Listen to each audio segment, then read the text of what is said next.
Hello some viewers, how are you all? Welcome back to another video.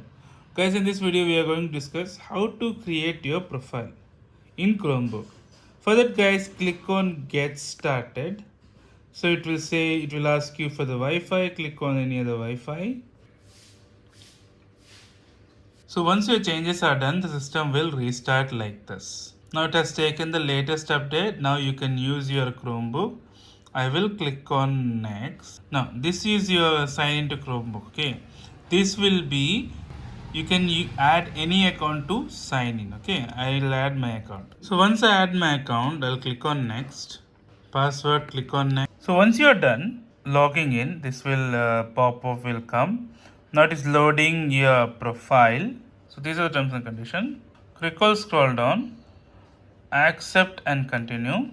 Now you want to sync your Chromebook browser, etc. Accept and continue. This is your pin. You can add the pin also.